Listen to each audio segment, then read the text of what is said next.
Well, good morning, everybody. It is Wednesday. Happy Hump Day and happy birthday, Israel. Happy 72nd birthday to the state of Israel. One of my favorite places on the entire planet. So I am all decked out in my white blouse and my blue glasses and my Jewish star earrings and my little heart necklace that's blue and white because I love Israel. And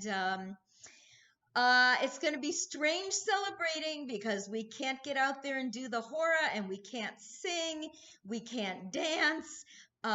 We can hold up our little falafel things, and we could talk about the state of Israel and how much we love it. And sometimes we have this love-hate relationship with it, but in the end, we all love it. And so I'm here to tell you about Yom HaAtzmaut, Israel's Independence Day, Israel's birthday. So Israel was declared a state in 1948, as most of you know. And I would say that probably 99% of you who are watching this remember it far better than I do, because I was still kind of a gleam in my parents' eyes in 1948. In fact, they hadn't met yet, so I wasn't even a gleam. It was the Declaration of Independence for the State of Israel. It is celebrated on the 5th of Iyar, and as I mentioned yesterday, for Yom HaZikaron, that was the 4th of Iyar, and it is really wonderful to have this huge celebratory time after this very sad day, the day before. So right now it's Wednesday morning here in South California, in San Diego and Encinitas, but it is already well, it's not quite tomorrow, but almost tomorrow in Israel. So they're all sleeping because they're pooped from their celebrations. Although this year in Israel, it's going to be quite a different affair as well.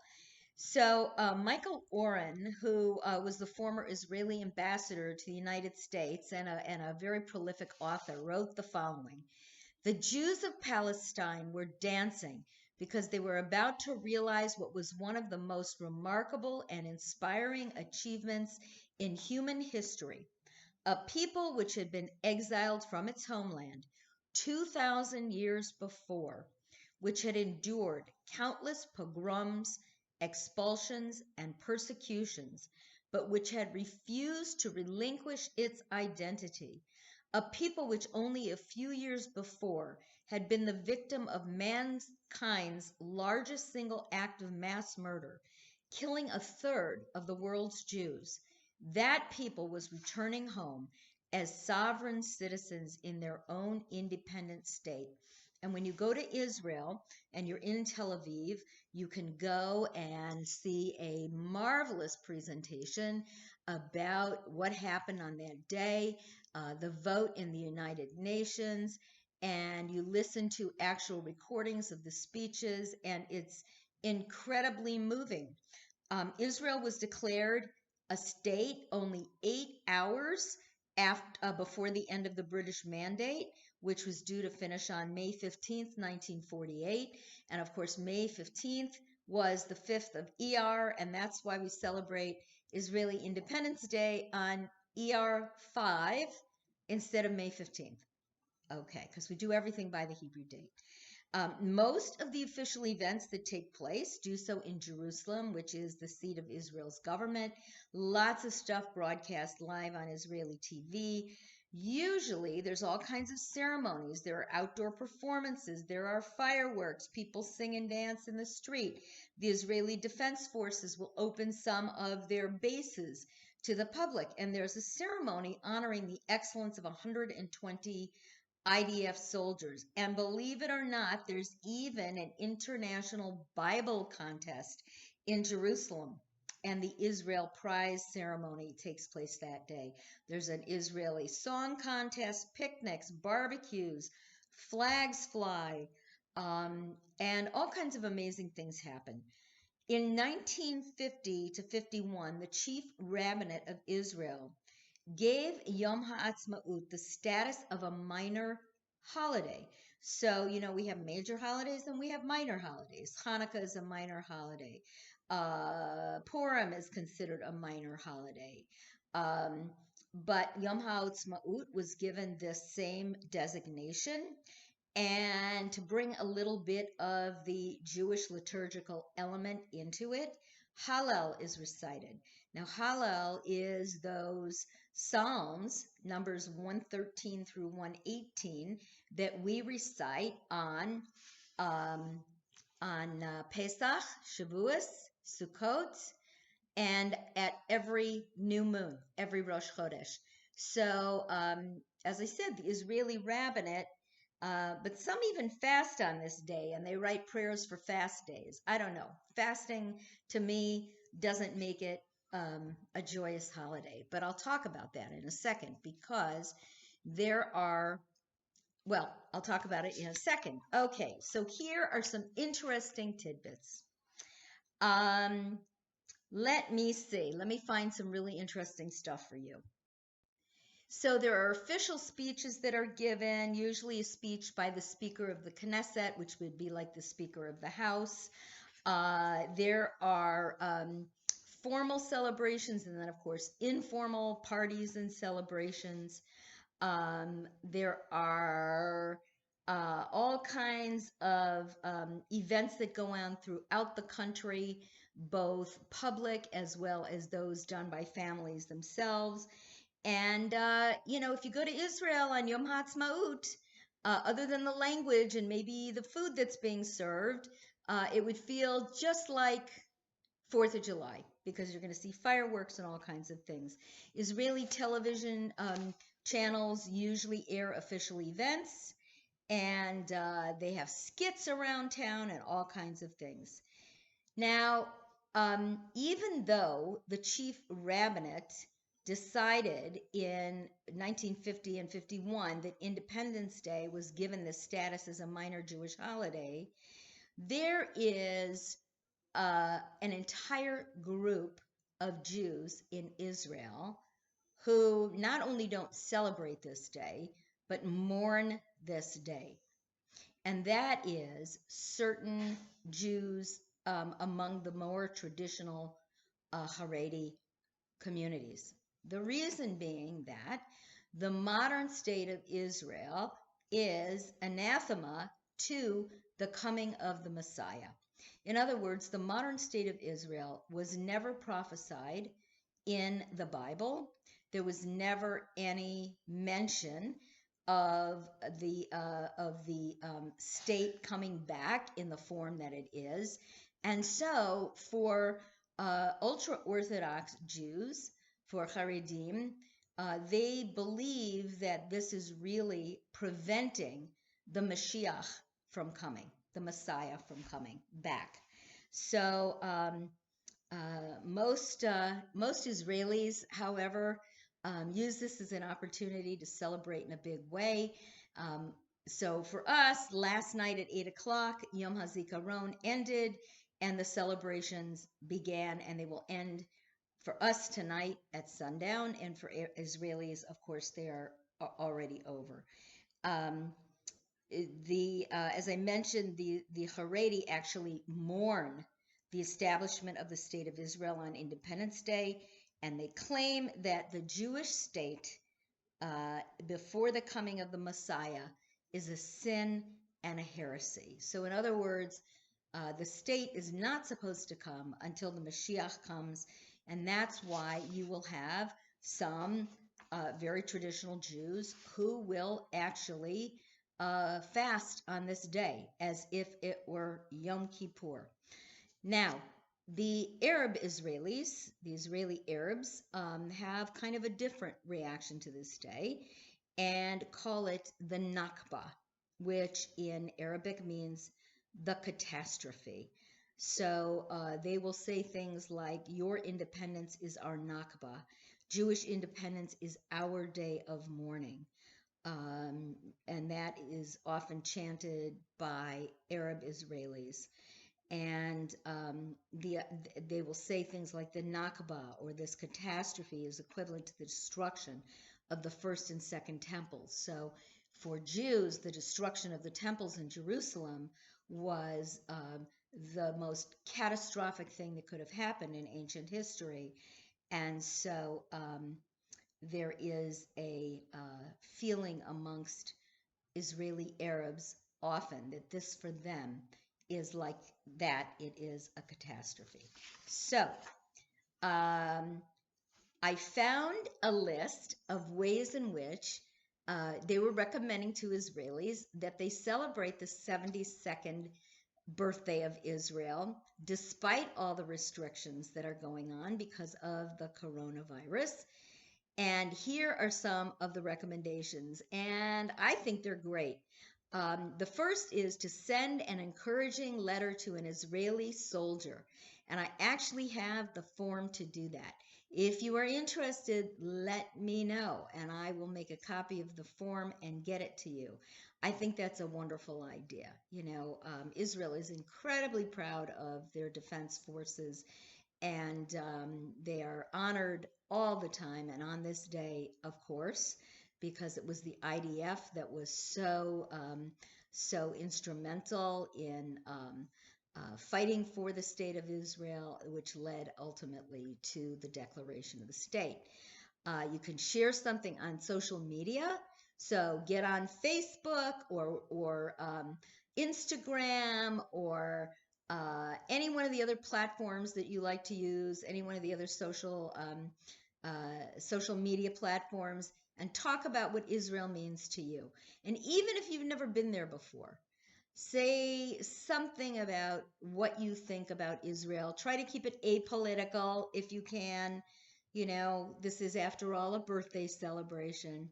You can compose your own special prayer for Israel's well-being. You can watch a selection of drone footage. If you go on your computer, if you have a computer or a smartphone, and you type in aerial drone footage of Israel, you can actually take virtual tours of all kinds of Israeli places like Jerusalem, Tel Aviv, Haifa, Hebron, the Negev, the Golan Heights, and you could see them from the perspective of a drone, and you've never seen anything like it before. It's really, really cool. You can, if you have kids or if you have grandchildren, great-grandchildren, you might tell them that they can put all kinds of blue and white decorations in their home. And if they go online, there are so many websites with arts and crafts that you can't even believe it. They can even make a blue and white hamsa. You know what a hamsa is, right? Ward off the evil eye. It'll brighten up the house. You can put Israeli themed things, sun catchers, whatever you want. Be creative. You can bake Israeli flag sugar cookies. That's something else to recommend to your children and your grandchildren. And by the way, I've got a great photograph here from those of you who were originally from, where's my picture? Oh, let me see if I can find the picture. I had this fabulous picture that I want to show you. Let me see if I can find it. Oh, I don't want to waste my time. But hang on, let me see if I can find it. I knew it was in this stack somewhere. Here it is. See what these are? Those of you who grew up in New York know black and white cookies. These are blue and whites. Aren't those cute? I loved these when I saw them. And next year, God willing, we will be in a position where we can actually make some of these cookies together, because hopefully we won't be quarantined anymore next year. Okay, so I have some other pictures here as well. This is what Israel looks like on Yom HaAtzmaut. Fireworks, flags, all kinds of celebrations. You know, it's really amazing to me that this country is only 72 years old. 72. Some of you have children who are 72 years old. And it's just remarkable to me that this country has achieved so much in a very short lifetime. Okay, so this is a picture of the Palestine Post, now known as the Jerusalem Post, with the headline of the day, State of Israel is born. So Yom Huledet Sameach, Israel, happy birthday, because it's your Independence Day, it's your birthday. And up in this upper left-hand corner, it's kind of interesting. It says Karl Marx. Now, I have to go back and look at the original photograph, but I have no idea what it was saying about Karl Marx. But I just noticed that as I was getting ready for this presentation. Okay, what else? This is Israelis celebrating, lots of fun. And my first trip to Israel was in 1994. I bet there were some of you who went long before 1994. But I just thought that this was so interesting because there are Ethiopian Jews who are now second and third generation living in the land of Israel. And in 1994, when I first went to Israel, you did not see any Ethiopian Jews. It was after that that the airlifts took place, and you could see this lady right here who's celebrating, who no doubt served in the military because, of course, they're Israeli citizens, and they all serve in the military. And so I just thought that that was a fabulous picture. Okay, more pictures, because we love Israel and we're so proud of Israel. This is what HaAtzmaut, Mount Herzl, looks like. And this is taken from this year's celebration, 72 years, 72 Yisrael. There's a big stage set up, and usually on Yom HaAtzmaut, that plaza is packed front to back and side to side with hundreds and hundreds of people. This year, the program was done virtually, and speeches were made virtually because, of course, they are staying at home and sheltering at home just like we are.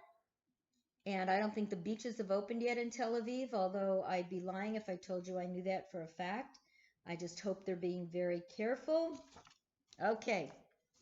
And not finally, but if this doesn't make you drool, nothing will. So we have in this picture hummus. We have all kinds of olives and pickles, and this stuff right here, this green stuff, is called schrug. Yeah, it's impossible to pronounce. Schrug. And that is when you go to a falafel place or a shawarma place in Israel, they ask you harif, meaning do you want it hot? And if you want, and I don't mean hot like warm hot, like temperature hot, I mean spicy hot. And so they'll put schrug in there. And I don't know what this is. It looks like avatiach. It looks like watermelon. But I haven't had breakfast yet, so my mouth is watering. And that food, this is some kind of an eggplant dish right here. You know, you eat breakfast in Israel, you don't have to eat the rest of the day. Those of you who have been there know that I speak the truth when I say that. Okay. So I want to talk, oh, and one more, which I thought was so cute, and I hope this isn't backwards on your screen. It says HaAtzmaut, HaAtzmaut, instead of Yom HaAtzmaut. So in other words, there was a celebration. They're giving information about like an Israeli with a communal barbecue. And this is the Zionist organization of the UK recommending that you stay home and have your Atzmaut celebration at home. I thought that was kind of cute too. All right, so I want to talk about two things. The first thing I want to talk about is the Israeli flag. So most of you know what it looks like. It is two stripes of blue with a Mogen David in between, a flag of Israel in between. So the early development of the flag, it was part of the emergence actually of Zionism of the late 19th century. So the flag was not developed after the state of Israel was proclaimed a state, declared a state, but it actually was designed earlier by a fellow by the name of Jacob Askewith and his son Charles, and they designed what they called the Flag of Judah, which was displayed on July 20th, 1891, at the Hall of the B'nai Zion Educational Society in Boston, Massachusetts. Yay for the Bostonians out there. It was in the United States, so it was based on the traditional talit. And if you know what a traditional talis looks like, it's white, it's got the blue stripes, and so it was based on what a traditional talis looked like, a Jewish prayer shawl. So the flag was white with narrow blue stripes near the edges, and in the center had the six-pointed shield of David. And at that time, they had the word Maccabee in there, which is since no longer in there. And Isaac Harris of Boston presented the flag idea in 1897 to the first International Zionist Congress. And then others came up with similar designs, and there were some variations. And then the Zionist flag was actually displayed in Palestine and was raised on May 14th, 1948, when Israel was proclaimed a state. And then in November, it was adopted by the Knesset, the Israeli parliament, as the official national flag of Israel. So the flags for use on ships, they have the same colors, but they have distinctive backgrounds to make them more recognizable at sea. Because a white flag with a little bit of blue might not be seen so well if you're out in the middle of the ocean. The exact color shade of the blue is not specified by Israeli law, but it's a dark shade of blue is how they describe it. And some other shades of blue were used in earlier flags and are still used by some Israeli organizations. But they would say that the lighter blue color would fade in the beautiful, brilliant Israeli sun. And so they made it a little darker shade of blue. And I happen to think it's gorgeous. I hope that if you're not wearing blue and white today, that you will change and maybe throw on something blue and white, because I'm going to surprise you a little later with something. Okay? So that is the flag. Now, finally, I want to talk about the Israeli national anthem, HaTikva. And let me see my notes here, because the first recording of HaTikva was performed in 1920. The text of HaTikva was written in 1878, so it was written considerably before the state of Israel was declared independent.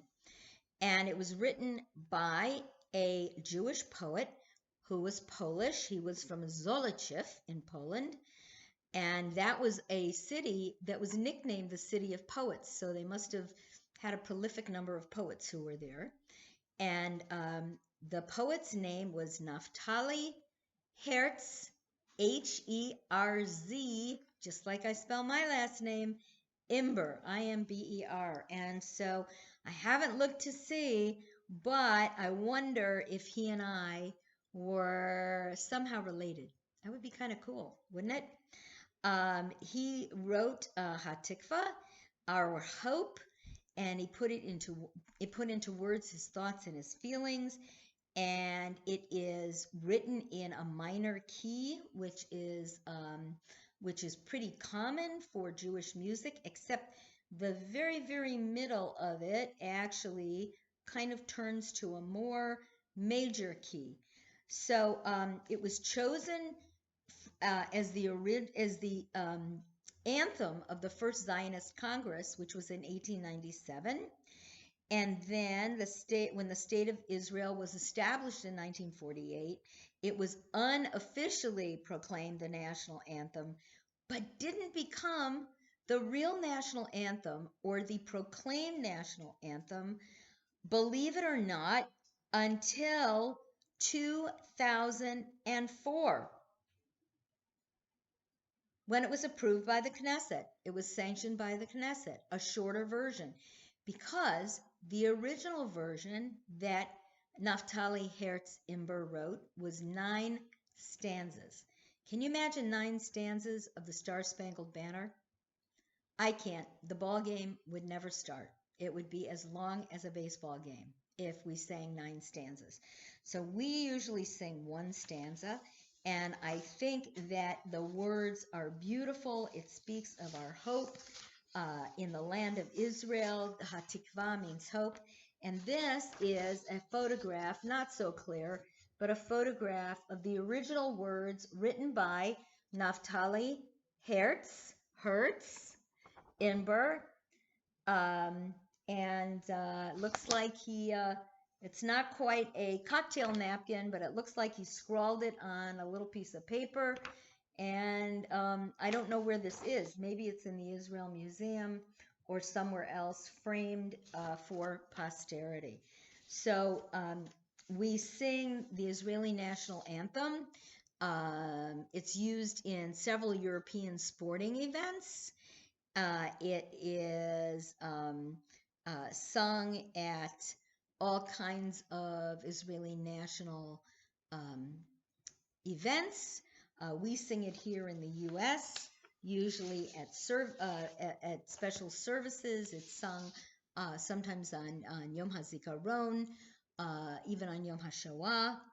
And here's what the words mean.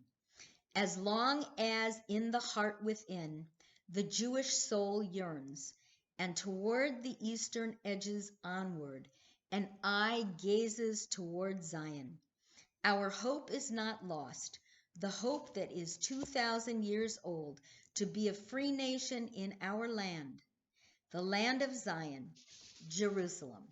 So I have a recording, and we're all going to sing together because we want to bless Israel with our beautiful voices.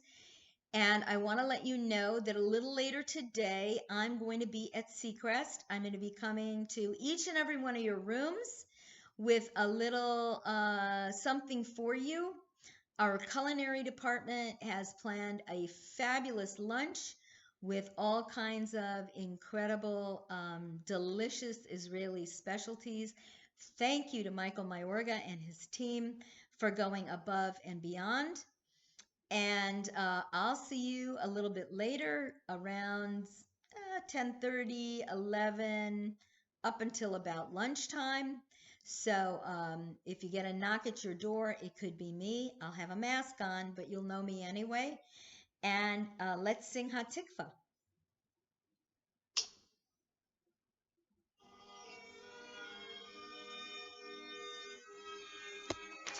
Up, I have to start it again because we missed the beginning.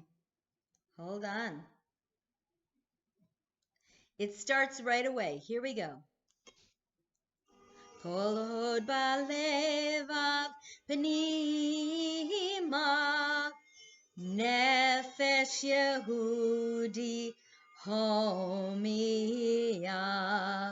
ufati midra kadima ayin letzion Sophia Od lo havda tikvatenu hatikva bat shnot alpayim liotam chofshi be'artzenu Eretz Zion Yerushalayim. Everybody, liot am chofshi be'artzenu Eretz Zion B'Yerushalayim. Beautiful. Yom Huledet Sameach, Israel. Happy birthday, Israel. Yom HaAtzmaut Sameach. Happy Independence Day. I'll see you a little bit later this morning. And don't forget, tomorrow morning, tune in again for Chai There with Rabbi Leah, 9:30 a.m. As per usual, we're going to go back to our study of Pirkei Avot. I'm getting a lot of feedback from a lot of people that they're really enjoying it. So if you haven't watched it yet, don't neglect to tune in. Lehitraot, I'll see you in a little while. Bye-bye.